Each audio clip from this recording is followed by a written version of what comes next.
coéquipier de l'attaquant ivoirien Cissé Sékou au Racing Club de Genk en Belgique, les joueurs de la RDC, Yombe Mboyo dit Pelé et Hervé Cagé, ont déjà leur petite idée sur le match qui opposera leur pays à la Côte d'Ivoire le 11 octobre prochain. À la fin de la rencontre face au FC Bruges, un but de part et d'autre qui a enregistré par ailleurs le deuxième but de Cissé Sékou après cette journée. Les prochains adversaires des éléphants analysent la poule. J'ai vu leur match contre le Cameroun, et j'ai vu notre match contre le Cameroun. Je pense que les Congolais ont de bonnes chances de pouvoir gagner, surtout le match qui se déroulera au Congo. Et moi, quand je les ai vus jouer, je n'ai pas vraiment senti une équipe sur le terrain. J'ai senti que des individus sur le terrain. Comparé au Congo, okay, on n'a peut-être pas des énormes grands joueurs comme la Côte d'Ivoire, mais on est vraiment une équipe, on est vraiment une famille sur le terrain et on le ressent. À Abidjan, ça va être match nul. À la maison, ça va être 1-0 pour nous. Moi, je pense que chez eux, ça sera un match nul. Et chez nous, à Kinshasa, Tobé, Tabango, on va 3-0. Traduction? On va les taper correct.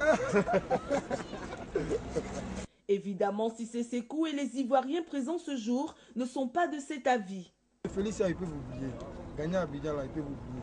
Peut-être qu'ils peuvent venir gagner au Congo, mais à Abidjan, qu'ils oublient. Maintenant, c'est à nous maintenant de jouer, comme il a dit. Je pense qu'on va les battre en aller-retour. Tout va bien, on n'a fait qu'une seule défaite face au Cameroun. Donc, laissez le temps aux sélectionneurs. C'est une nouvelle génération, c'est une nouvelle page blanche qui est mise en place. Donc, je pense qu'on va se qualifier dans cette poule-là. C'est de vraiment respecter l'adversaire.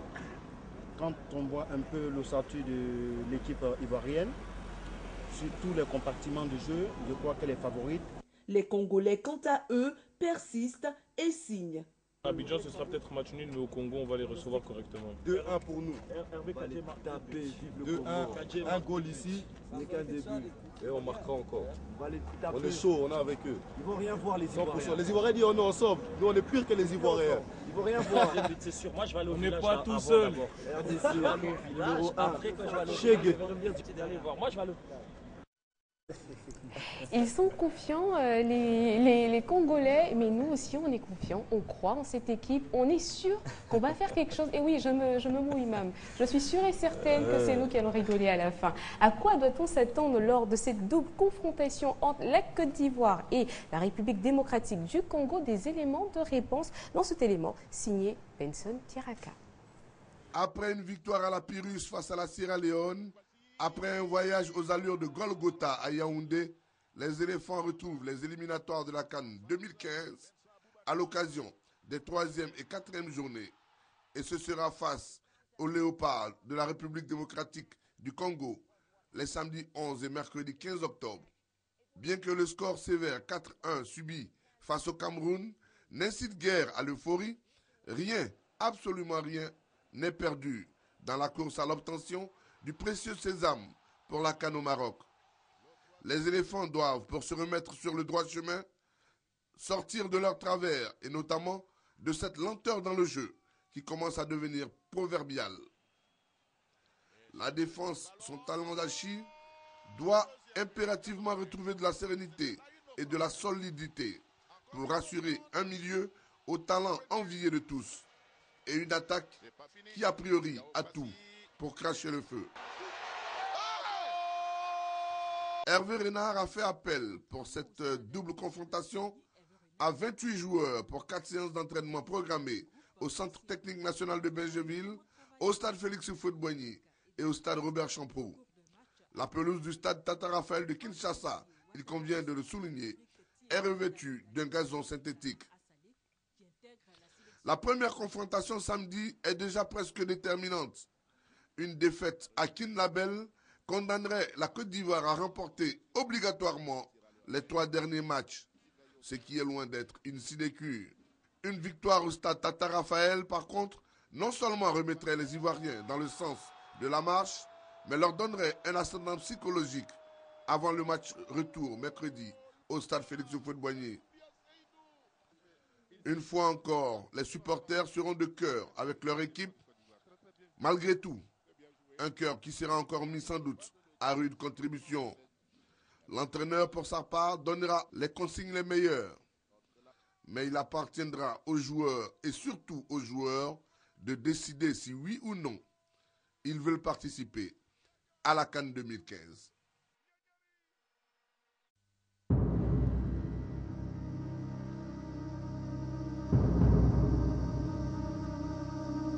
Après la déconvenue de Yaoundé,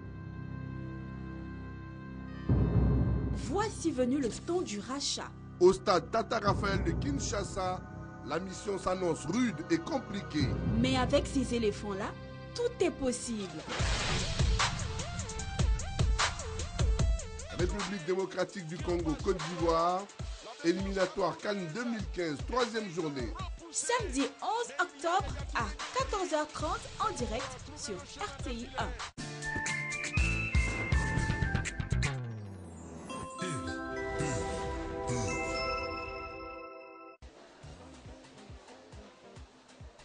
Lina, ça fait longtemps. Oui, ça va. Tu fais quoi ici? Je suis venue pour les cahiers. Comme c'est bientôt la rentrée, mais c'est tout le temps ce que j'utilise. C'est pas durable. Attends, tu fais exprès ou quoi? Comment ça? Tu connais pas les cahiers privilèges? Non. Les cahiers privilèges, les bords sont arrondis, les lignes sont claires et en plus, c'est solide et durable. Alors, c'est ce qu'il me faut. ASIPAC, la qualité au quotidien.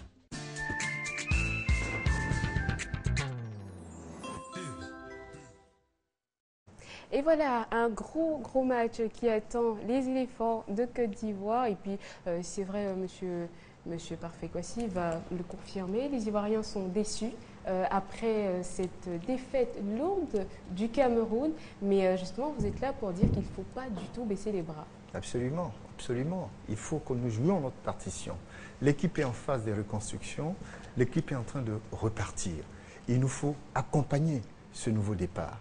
Il faut que nous soyons dans les tribunes, que nous soyons nombreux, notamment le mercredi au stade Houphouët-Boigny ou ailleurs, je ne sais pas. Au stade Houphouët-Boigny, 17h. Au stade Houphouët-Boigny à 17h.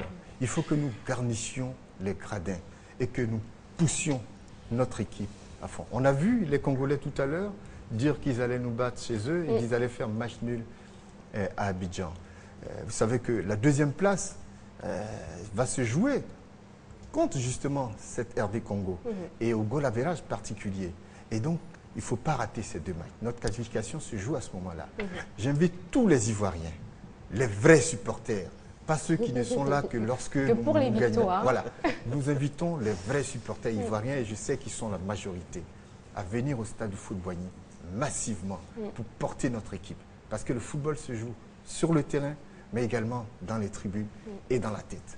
Et ce sont les supporters qui font le bruit dans les tribunes et qui permettent d'avoir un moral dans la tête, qui permet de tenir face à la pression. Monsieur Brière? Oui, c'est le même appel que je souhaiterais lancer, mais cette fois-ci du côté des hommes des médias, pour leur dire que tous ceux qui ont la chance d'être écoutés et d'être vus lorsqu'ils ont à parler de l'équipe nationale de Côte d'Ivoire, de notre équipe nationale de Côte d'Ivoire, eh bien, sont invités à contribuer à la sérénité autour de l'équipe. La sérénité autour de l'équipe contribue à la sérénité au sein de l'équipe. Et c'est un appel que je leur lance. C'est l'équipe nationale de Côte d'Ivoire. Il faut la supporter, il faut apporter sa contribution à sa marche en avant. Surtout quand il y a des difficultés, on ne nie pas qu'il y ait des difficultés. Il faut continuer à croire. Salif? On ira jouer à Kinshasa, on espère qu'il viendra avec la victoire, la bonne note. Mais ce qu'il faut noter, c'est que l'entraîneur congolais Jean-Florent Ibenge, il a fait du 50-50. 14 joueurs viennent de l'étranger, les championnats étrangers, et 14 joueurs viennent du championnat congolais, Vita Club, TP Mazembe. Donc il a des ressources chez lui avant de compter sur les ressources à l'extérieur. On espère que la machine ivoirienne, les éléphants, pourront mettre frein à la lutte des léopards. C'est vrai que nous, on sera du rendez-vous du Congo, mais je dis tout se jouera dans le choix des hommes. Et Verena, c'est vrai, une première faute a été déjà commise au Cameroun, il l'a reconnu, c'est bien de reconnaître ses fautes. Et maintenant, le plus important, c'est de ne plus refaire ses erreurs, choisir les hommes valables, capables de nous faire gagner ce match. Parce que le plus important dans ce match du Congo, c'est d'avoir des points. et surtout de venir prendre le plus de points à Abidjan. 4 points, c'est bon déjà, ou 6 points, ça sera l'idéal. Mais on souhaite bonne chance à nos éléphants, on espère bien qu'ils vont pour une fois se réconcilier avec le public ivoirien et la réconciliation passe par un bon résultat face à la RD Congo, composée de joueurs du Vita Club et des tout-puissants Mazembe. Et voilà. Alors, 3 personnes éventuellement que moi j'aurais envie de citer. Serge Aurier, on l'a vu donc déstabilisé lors du match du Cameroun. Il est là dans l'équipe. Il va bien aujourd'hui. Donc, on pense qu'il a une grosse revanche à prendre justement. On compte sur lui. Yaya Touré, qui a lui aussi reconnu qu'il est un être humain et qui peut arriver comme ça parfois, qu'il soit dans de mauvaises passes. Et c'était le cas. On espère que c'est passé. Et puis, un Salomon Kalou qui est reparti, qui a signé donc en Allemagne et depuis, qui n'arrête pas de scorer. D'ailleurs, auteur de 2 victoires pour son club, Hertha Berlin. On compte en tout cas un doublé voilà, pour le dernier match et on compte vraiment sur tous nos hommes pour que le Congo se calme un tout petit peu et qu'on reparle de la Côte d'Ivoire d'une autre manière. Merci messieurs d'être passés sur notre plateau et puis on se retrouve après le match donc, au Congo pour... Évidemment, s'il y a une victoire au Congo, à Abidjan, on n'aura même plus besoin de parler. Je pense que tout le monde ira à cœur joie au stade. Et c'est tout le mal qu'on puisse nous-mêmes nous souhaiter. Une victoire, oui, on y croit. On passe à présent au Maracana. En plus d'avoir fait des erreurs, la Coupe d'Afrique des Nations de Maracana 2014 a permis au président de fédération de réfléchir à l'avenir du Maracana professionnel et ce, au sein d'une institution, le Comité international de Maracana. Salif Ouattara, plongé au pas de course dans l'univers de ce comité, nous livre son témoignage.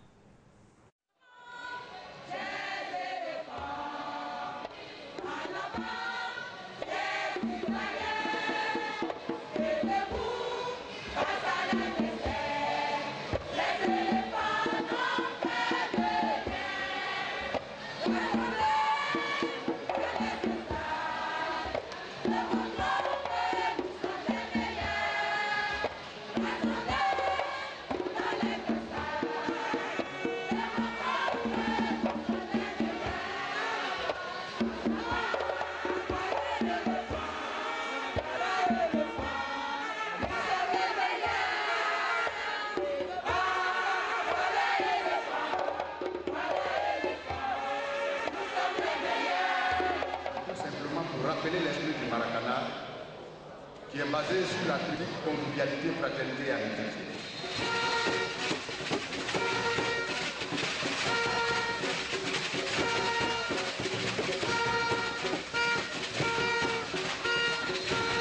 Je me nomme le sergent Omar Diarra, je suis le supporter numéro 1 du Niger. Je remercie le bon Dieu qui nous a montré 7 jours. Voilà. Tout le Niger est content et puis je suis vraiment content de l'organisation.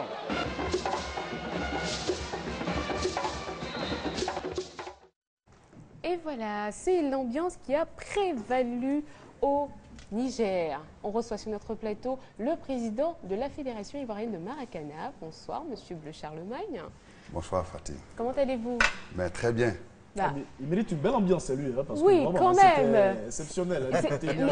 Déjà, on se rappelle que vous étiez sur notre plateau. Oui. Vous avez dit on va au Niger, on espère revenir avec le trophée. Bien. Et justement, vous nous avez ramené un trophée. Merci beaucoup. Mais, on vous applaudit.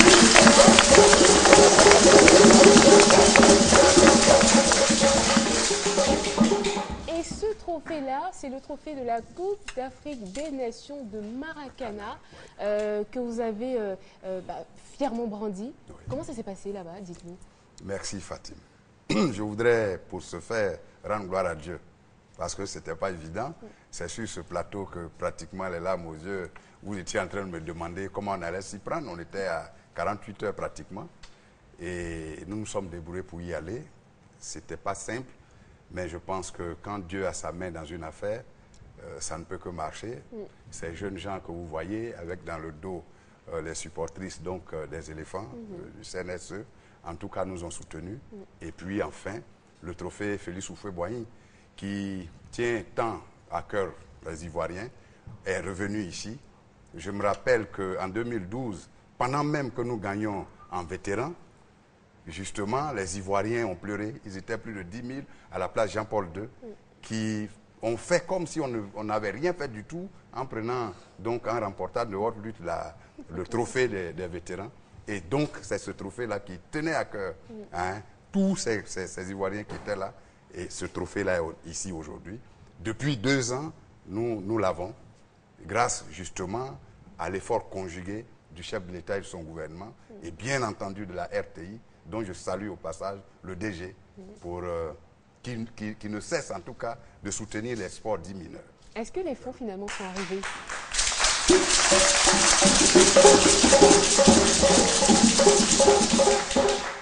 Alors, je demandais, est-ce que finalement les fonds vous ont rejoint au Niger? Ben non, jusqu'ici, pas encore. Pas encore, d'accord.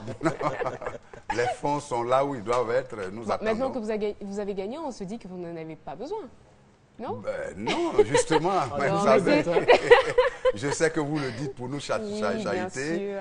Bien entendu, c'est des efforts qui ont été, c'est des efforts énormes de préfinancement qui ont été faits par des amis, mais aussi grâce au soutien, j'allais dire, des sponsors, des partenaires, que je ne voudrais pas citer ici, mais que vous voyez déjà à travers donc, nos différentes tenues, dans les équipements, dans la préparation, qui sont intervenus parce que, ayant foi en notre pays, dans toutes ses dimensions, et surtout au niveau du Maracana. Alors justement, Salif Nouattara nous a parlé d'un comité donc, au Niger. On va le voir en image et puis on revient juste après. D'accord. Face à la presse internationale, dès son arrivée le jeudi 18 septembre à Niamey, au Niger, pour la 3e édition de la Coupe d'Afrique des Nations, le président de la Fédération ivoirienne de Maracana, Loa Charlemagne Bleu, a tenu un langage clair. L'union des Maracaniers africains autour de la discipline sportive. En ligne de mire, la création d'une fédération internationale de Maracana, initiée par des Africains pour le monde entier. Opération Séduction au pays du Sahel. Pour en arriver à ce concept d'internationalisation du Maracana, un travail discret et persuasif est fait dans le laboratoire ivoirien. Dans les coulisses, les mots sont bien choisis à Abidjan. Désormais, les Maracaniers ivoiriens utilisent un nouveau terme pour parler du Maracana, Made in Côte d'Ivoire, le Comité international de transition. Une commission regroupant les Maracaniers africains dont la feuille de route est précise, aboutir à l'éclosion d'une instance fédérale internationale. Au commencement de ce projet de mondialisation, une ambition ivoirienne pensée par des Ivoiriens dont le fruit est apporté en Afrique et au-delà. En Niamey au Niger, la 3e Coupe d'Afrique des Nations ne sera qu'un beau prétexte qui permettra aux 5 pays africains du Conseil de l'Entente, membres statutaires du Comité international de transition, de se retrouver autour d'une même table. Objectif, faire le bilan de l'avancée du Maracana et asseoir définitivement les bases d'une fédération internationale de Maracana. Pour ma part, le Maracana est déjà international en Afrique. Nous en sommes quand même à une 3e édition de la Coupe d'Afrique. Ce n'est pas rien. Donc c'est assez international pour le Maracana et pour l'Afrique, je dis oui. Tout le monde s'attend à ce qu'en tant qu'Africains, on puisse organiser quelque chose par nous-mêmes, pour nous-mêmes et de par nous-mêmes. Et le Maracana, c'est ça la preuve matérielle que les Africains sont capables de bonnes choses. Pour l'Afrique et pour le Maracana, je dis oui. Le Maracana, c'est très bien implanté au Bénin aujourd'hui. C'est vrai, au début, on a eu beaucoup de difficultés. Mais aujourd'hui, comme on dit, on commence par avoir beaucoup d'expérience au Maracana. Donc on est en train de corriger tous les petits problèmes. Pour l'Afrique et pour le Maracana, j'ai dit oui. L'histoire retiendra un jour qu'ils étaient 5 au départ, 5 chevaliers à avoir été les premiers à galoper sur une piste que bien d'autres ont fini par emprunter. Alors, vous qui étiez justement dans ce comité, est-ce que vous pouvez nous dire qu'est-ce que ça va apporter au Maracana africain? Oui, Fatih, nous pouvons d'autant plus le dire que c'est ici en Abidjan, pour ne pas dire en Côte d'Ivoire, à Yamoussoukro donc, que le 26 mai 2012, il nous est revenu donc de mettre en place, ensemble avec nos pairs du Conseil de l'Entente, qui étaient justement venus dans le cadre de l'organisation et donc de leur participation à la première édition de la Coupe d'Afrique des Nations, que la Côte d'Ivoire venait d'initier. Donc, il nous a plu de mettre en place ce comité international de transition, vu que nous avons un déficit au niveau de la gestion internationale de cette discipline-là. Des gens allaient venir, nous avions arrêté un calendrier d'organisation tournante qui devait chapeauter tout ça. Et donc, unanimement, ils ont choisi notre modeste personne, donc pour le compte de la Côte d'Ivoire, pour, j'allais dire, diriger, n'est-ce pas, jusqu'à l'éclosion d'une fédération internationale, ce comité dit de transition. Alors, il s'est agi pour les membres du comité de créer un petit comité ad hoc de réflexion sur les tests de la future fédération internationale. Et donc, nous avons mis en place un chronogramme qui est parti donc de 2012 et qui va s'arrêter sûrement en 2015 avec la création au Togo de la future fédération internationale de Maracana. C'est cela. Et donc, nous nous sommes donné 3 ans. Si, au terme de ces 3 ans, nous validons tous les tests et que nous nous sentons prêts à le faire, bien entendu, cette fédération va naître. Mais avant, il va falloir que la Côte d'Ivoire, qui est déjà, j'allais dire, pressentie pour abriter le siège et justement les instances de gestion internationale de cette discipline, qui puissent nous accorder, j'allais dire, un accord de siège, nous autoriser à avoir un accord de siège. Ça va passer par là. Et donc, nous sommes en train de monter le dossier technique que nous allons présenter bientôt au ministre des Sports, qui est la tutelle, parce qu'il y a plusieurs ministères, bien entendu, qui seront impliqués dans la gestion de ce dossier. Il y a le ministère d'État, le ministère de l'Intérieur, parce que c'est une association, bien qu'internationale, mais qui va donc résider en Côte d'Ivoire avec la volonté du chef de l'État et de son gouvernement. Il y a également le ministère des Affaires étrangères, donc justement pour tout ce qui est diplomatie. Et puis il y a le ministère de l'Économie et des Finances qui aura une implication, puisque les questions de siège, il y a le financement et tout ça qu'il faut regarder. Donc s'il y a cette volonté-là demain, ne soyez pas surpris que ce soit la Côte d'Ivoire en tout cas qui soit. Mais je voudrais tout de suite signaler qu'il y a des velléités. Ça c'est clair. Et il m'est revenu pendant que nous étions dans les coulisses Salif en a été témoin d'ailleurs, au Niger, que franchement, il y a déjà des pays qui commencent à fourbir les ongles, justement, soit pour avoir la présidence donc, de cette instance, ou alors en avoir à tout le moins le siège. Donc c'est une bataille rude qui devra s'engager avec, bien entendu, l'appui politique de notre gouvernement. Justement, est-ce que vous avez été reçu par le premier responsable du sport au sorti de cette consécration du côté de Niamey? Non, pas encore. J'espère que c'est son calendrier qui ne lui a pas encore permis. Nous lui avons écrit, bien que vos images soient éloquentes et que tous les reportages aient été faits, nous sommes encore dans l'attente 2 semaines après notre arrivée. Mais cela ne nous surprend pas. Depuis l'année dernière, cette coupe est sur le bord de la lagune Ébrié. Jusqu'ici, le ministre n'a pas encore eu le temps de nous recevoir et nous l'attendons. Ça approche vivement que ça se fasse. Est-ce que quelque part vous avez l'impression d'être seul sur cette pente raide? Bon, je ne pense pas. Justement, je ne pense pas que nous sommes seuls. Vous savez comment nous avons été accueillis quand nous sommes revenus. Ce qui est peut-être pinçant au cœur, c'est que notre tutelle donne l'impression de ne pas suivre un peu ce que nous faisons. Mais sinon, nous ne sommes pas seuls. Nous ne sommes pas seuls. Vous savez, la pléthore donc de personnalités qui pratiquent le maracana au niveau même gouvernemental. Et donc, c'est des encouragements. Notre téléphone est aujourd'hui plein de messages de félicitations. Et donc, nous attendons que le déclenchement vienne du côté de la tutelle pour qu'enfin le chef de l'État puisse nous recevoir. Parce qu'il ne serait pas de bonne loi de notre part de le sauter pour y aller. Bien que le palais ait beaucoup de compartiments, je pense que la voie pour les sportifs, c'est bien le ministère des Sports. Et nous attendons toujours le ministre Loboyon. Nous sommes, j'allais dire, ses collaborateurs extérieurs. Nous sommes les enfants de la Côte d'Ivoire. Je pense que nous méritons également de la nation. Tous ceux que vous voyez dans le studio ont abandonné boulot et famille pour aller défendre les couleurs de la Côte d'Ivoire.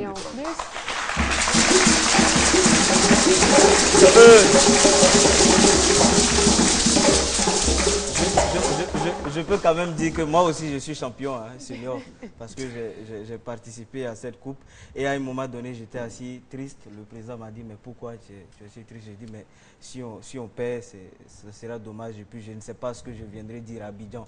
Je ne sais pas comment est-ce qu'on va me regarder vous avez fait très fort en nous ramenant une coupe d'Afrique. Messieurs, en tout cas félicitations à vous, beaucoup de respect parce que c'est pas évident de ramener Dame Coupe. Et oui, tout le monde court après elle pour plusieurs compétitions et c'est juste formidable de l'avoir sur ce plateau-là. On ne se rend pas compte, mais c'est énorme. Merci beaucoup à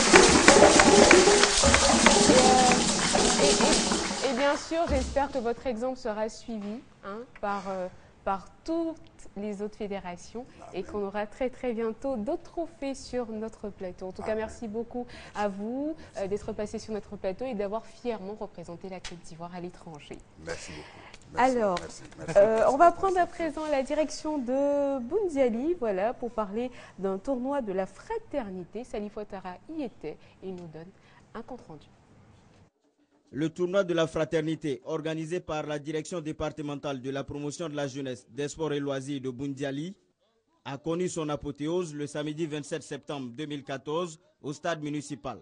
Du 18 au 27 septembre, 18 équipes venues de 3 départements de la Bagoué, Boundiali, Kouto et Tengrela se sont lancées à l'assaut du trophée Bruno Koné Nabagné, ministre de la Poste et des technologies de l'information et de la communication. Dès l'entame de la rencontre, les joueurs de Boundiali ont multiplié les offensives, obligeant l'adversaire à commettre 2 autogols en l'espace de 9 minutes. Fouetté dans son orgueil, Massa de Kolia s'est appuyé sur des contre-attaques qui s'avéreront payantes à 1 minute de la pause. Ainsi, d'impuissants tirs, Yebanyana, le porteur du Dossa numéro 9, surprend le portier de Ben Sport pour réduire le score. De retour des vestiaires, l'équipe de Boundiali enterre les espoirs de Kolia en marquant 2 autres buts de belle facture, empochant ainsi le gain du match, 4-1. Non, c'est pas bon. Et voilà, on est de retour donc sur le plateau car il y a eu le même défi pour les cadres de la commune d'Ara qui ont célébré leur fils dans une bonne ambiance. Salif Ouattara, toujours. Le samedi 7 septembre, le tournoi de l'excellence doté du trophée Kwakutano du nom du maire de la commune d'Ara a connu son apothéose. Ce tournoi réunissait 16 équipes. La finale a opposé le FC Calcio de Djoulakro au club Saint-Mario de Tewakro et s'est soldé par la victoire du FC Calcio 2-1. Le premier magistrat de la commune d'Ara a tenu à exprimer sa gratitude à l'ensemble des spectateurs. À la suite des hommes, les femmes ont égayé le public d'Ara au cours d'un match palpitant où l'on a vu les prouesses de ces dames qui ont montré qu'en plus de savoir faire la cuisine, elles savent aussi jouer au football. La série des finales du tournoi de l'unité et de la cohésion doté des trophées Issa Koulibaly dans le département de Dikodougou continue. Après le chef-lieu de département, la localité de Kadiwa a organisé sa finale le samedi dernier. Ce tournoi vise à instaurer la fraternité, la cohésion et l'entraide. Kader Sogodogo, RTI Boaki. Après Dikodougou, il y a 2 semaines, c'est au tour de la localité de Kadiwa de jouer la finale du tournoi de l'unité et de la cohésion doté du trophée Issa Koulibaly, directeur général des douanes et député de la circonscription. Avec près d'une dizaine d'équipes au départ, ce sont le football club de Kadiwa en bleu et celui du village de Somoroso en blanc qui au finish ont accédé à la finale. Sous une fine pluie, les 2 équipes ont produit un beau football. Mais c'est l'équipe haute plus entreprenante qui, à la 30e minute, va ouvrir le score par son numéro 8. 1-0, le score va rester là jusqu'au coup de sifflet final. Une victoire qui permet au FC Kadiwa de remporter la 2e édition du tournoi de l'unité et de la cohésion. Ce qui la place en bonne position pour remporter la Supercoupe qui doit se jouer dans quelques semaines à Dikodougou, après une compétition entre les 4 vainqueurs des différentes finales qui se jouent dans les sous-préfectures du département. Débuté en août dernier, le tournoi de la cohésion doté du trophée Kofi Ndakwaku, maire de Bodukro, a connu son apothéose le samedi dernier. Après des rencontres âprement disputées, c'est la formation du FC Nzouénan qui s'est adjugé le trophée de la cohésion aux dépens de l'équipe des fonctionnaires. Reportage Soro Corona, commentaire Kader Sogodogo. La 4e édition du tournoi de la cohésion doté du trophée Kofi Ndakwaku a connu son apothéose à Bodokro. 13 équipes issues essentiellement des villages de la commune ont pris part à cette compétition. La finale a opposé la formation des fonctionnaires en blanc à celle de FC Nzouénois en orange. Après le conseil d'usage et le coup d'envoi donné par l'initiateur et le sous-préfet, les 22 acteurs vont se lancer à la conquête de la plus prestigieuse coupe de la localité. Les joueurs venus du village de Nzouénois vont attaquer à tambour battant la rencontre, obligeant leur adversaire à perdre de leur sérénité dans la défense. Sur un ballon mal renvoyé, le FC Nzouénois va ouvrir le score d'un tir de 35 mètres dès la 8e minute. Un score jalousement préservé jusqu'à la mi-temps. 1-0 pour Nzouénois. À la reprise, les fonctionnaires vont revenir avec de nouvelles intentions, celle de revenir au score.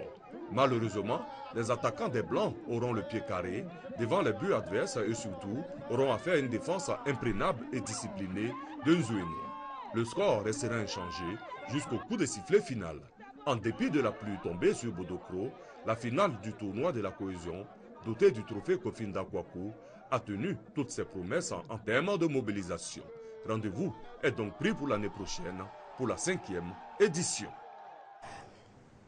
Le Conseil des ministres extraordinaire du lundi 15 septembre 2014 n'est certainement pas passé inaperçu dans le milieu sportif pour cause. Un décret a été adopté mettant sur pied un Conseil national des sports, un organe consultatif que Salif Ouattara nous présente. Daokro, préfecture centrale du IFU. Ce lundi 15 septembre, un Conseil des ministres extraordinaire est tenu et présidé par le chef de l'État, Alassane Ouattara. À l'issue, il est adopté un décret portant création d'un Conseil national des sports, en abrégé CNAS. Ce décret de 2014 modifiant celui de 1980 qui donnait déjà naissance au Conseil national des sports opère une vaste restructuration de l'organe consultatif. Désormais, le CNAS a pour mission de relever le niveau global des sports en aidant à résoudre des problèmes et les crises en milieu sportif. Le Conseil est composé autour de 16 partenaires clés du développement du sport. La présidence de la République, la primature, le Comité national olympique, le mouvement sportif scolaire et universitaire, la presse sportive, les fédérations non olympiques, les athlètes de haut niveau, la société civile, le Comité national de lutte antidopage, le secteur privé, les ministères des sports, de l'intérieur, du budget, de l'éducation nationale et celui en charge de la femme constituent le comité de direction, en raison d'un représentant pour chacun des partenaires. Les membres du Sénat sont nommés par décret présidentiel. Ils élisent en leur sein un président pour un mandat de 8 ans non renouvelable. Alors, la question est la suivante. Le Conseil national des sports, tribunal ou parlement des acteurs sportifs? Les partenaires du secteur éducation-formation se sont retrouvés autour d'une même table pour organiser le sport en milieu scolaire et universitaire. Objectif, restructurer les compétitions OSU à travers des fédérations sportives. Le point avec Salif Ouattara. Enseignants, sportifs, acteurs du secteur éducation-formation et ministère de tutelle se sont retrouvés les 26 et 27 août à l'École nationale d'administration autour d'un défi commun, organiser le sport scolaire et universitaire. Socle de cette politique de refonte, le décret numéro 98-332 du 15 juin 1998 portant organisation de l'éducation physique et du sport dans les établissements d'enseignement primaire, secondaire, technique, professionnel et universitaire. Il s'est trouvé que pour diverses raisons, l'arrêté n'a pas pu être mis en œuvre, en tout cas je dirais pour diverses raisons. Pour diverses raisons, des raisons d'incompréhension, des raisons de paternité, du sport scolaire. Ainsi sont nés de ce qu'on pourrait appeler le huis clos de l'ENA, les fédérations sportives de l'enseignement primaire, secondaire, technique et professionnel.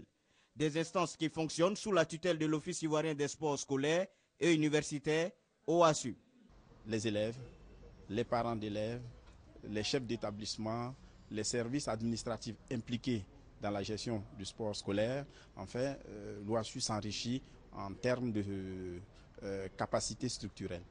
Depuis 1962, à la création de l'OASU, ces dispositions sont déjà prises dans le décret de création en 1962. En 1998, il y a un autre décret qui a confirmé cette méthodologie d'approche qui est restée lettre morte. Aujourd'hui, nous sommes en phase exécutive pour mettre ces fédérations en place. Hier, le primaire, aujourd'hui, le secondaire et dans pas trop longtemps, celui de supérieur et avec au-dessus la confédération. Une nouvelle technique d'approche du sport scolaire et universitaire qui réunit tous les acteurs du secteur éducation, formation. L'OASU a débuté ses vastes réformes il y a 2 ans suite à l'adoption le mardi 2 octobre 2013 par le gouvernement d'un décret permettant la mise en place d'associations sportives, d'établissements, de fédérations et de ligues. Nous parlons à présent de Spécial Olympique, section Côte d'Ivoire. L'association sportive a organisé ses Jeux nationaux. C'était le samedi 27 septembre au stade du lycée classique de Cocody. Question de rendre hommage à la fondatrice mondiale de Spécial Olympique à travers un cross spécial. On va voir les images. Le samedi 24 septembre, le lycée classique de Cocody, érigé en complexe sportif, a accueilli un cross spécial. Spécial car il portait le nom de la fondatrice de l'association sportive mondiale Special Olympic et membre de la famille Kennedy, Eunice Shriver Kennedy, arrachée à l'affection des siens en 2009 à l'âge de 88 ans. Au nom des invités, Alain Lobognon, ministre des Sports, et Jean-Luc Billon, président du conseil d'administration de Special Olympic Côte d'Ivoire. Au top départ du cross, ils étaient 600 athlètes pour une distance de 7 km, parmi lesquels des élèves, des étudiants, des agents de la police et de la gendarmerie nationale. À l'arrivée, ils seront 10 à être récompensés. Cadre bien choisi pour le lancement des Jeux nationaux 2014 dans plusieurs disciplines sportives. L'athlétisme, le basketball, le football, le golf, l'haltérophilie, le handball, le judo, la natation, le tennis de table et la pétanque. Avec la participation de 400 athlètes issus de 23 clubs. Ce meeting national a permis de sélectionner les meilleurs athlètes pour les Jeux mondiaux d'été 2015 qui auront lieu à Los Angeles. Et voilà, nous avons tous une personne autour de nous atteinte de déficience. Et bien sûr, c'est important pour ces personnes-là de se savoir soutenues. Alors, chapeau à cette association spéciale Olympics. Monsieur Koulibaly, on va à présent, quand même, vous êtes là, vous nous avez fait l'honneur de vous déplacer jusqu'ici. Alors, un petit mot par rapport à tout ce qui s'est passé au Niger, ce sacre, ces trophées et ces médailles que vous nous ramenez. Nous avons été très heureux de participer à cette CAN. Elle a été difficile, mais l'essentiel est fait, c'est de nous ramener ce trophée. Et les athlètes se sont bien comportés, malgré l'adversité qui a eu lieu là-bas. Je pense que c'est des jeunes gens qu'il faut encourager. Et nous sommes fiers de leur travail. D'accord, merci beaucoup. Et il y a une question que je voulais quand même... une question que je voulais poser. On est parti pour prendre 2 trophées. On ne vous en veut pas, hein, pas trop quand même. Mais il y a un qui nous a échappé. Donc, qui peut quand même m'expliquer ce qui s'est passé à ce niveau-là? L'explication est très claire. Hein. Par rapport aux seniors, il y a une compétition nationale qui est très relevée. Et les vétérans n'ont pas cette chance. Donc il y a un peu de manque de compétition. Je pense qu'il faut voir l'avenir. On va s'organiser là-dessus pour remédier à ça et faire pencher la baraka avec nous. Il faut le faire parce que mon réalisateur a remarqué que chaque année, soit on a les vétérans, on n'a pas les seniors, soit on a les seniors, on n'a pas les vétérans. Donc on espère que les années à venir, on aura les deux. Oui. En tout cas, c'est ce que nous espérons. Évidemment, si l'État vous aide, oui. Je pense qu'on va remédier à ça. D'accord. La prochaine CAN, on viendra avec les 2 trophées. D'accord. En tout cas, merci beaucoup déjà de nous avoir amené un trophée. Messieurs, on a déroulé le conducteur, on a parlé donc de football, de maracana, de basketball, et puis on va présenter donc les capitaines et les entraîneurs donc du maracana. C'est important parce qu'on vous voit souvent sur le terrain, on n'a pas l'opportunité de vous voir comme ça. Donc, vu qu'on vous... Monsieur Yobo, l'entraîneur déjà. Oui, je suis Yobo Sylvain, l'entraîneur de 2 catégories, senior et vétéran. D'accord. Et juste à côté, Monsieur Baï Firmin. Je suis Monsieur Baï Firmin, capitaine de l'équipe senior. Senior, d'accord. Et Monsieur Guéhi, juste à côté. Guy Servet, capitaine des vétérans. Capitaine des vétérans. Bon, c'est vrai qu'il manque le trophée juste devant, mais c'est pas grave, on va se rattraper. Merci beaucoup en tout cas, messieurs. Merci beaucoup au Comité national des soutiens des éléphants aussi.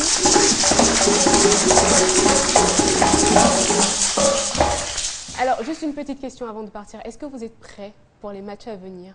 Oui, on peut compter sur vous? Oui? Mais c'est timide, hein? Comme ça, là.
provoquer.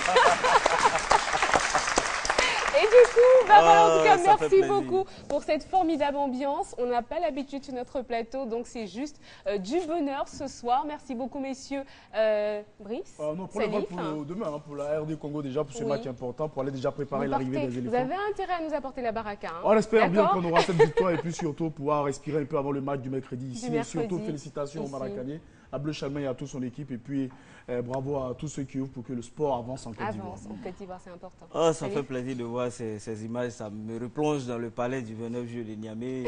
Et beaucoup de souvenirs quand même. J'espère que Brice pourra vivre la même situation au Congo. Et 50 000 places. Alors, 50 000 places revenir quand même avec samedi, la victoire. Déjà, 15h30 heure du Cameroun, 14h30 heure d'Abidjan pour le match donc Côte d'Ivoire-Congo. Et puis ensuite, on se retrouvera ici mercredi pour le match retour. Merci particulier à toute l'équipe de production. Je ne le fais pas souvent aujourd'hui, je tenais à le faire. Merci beaucoup à tous pour m'avoir permis de préparer cette émission.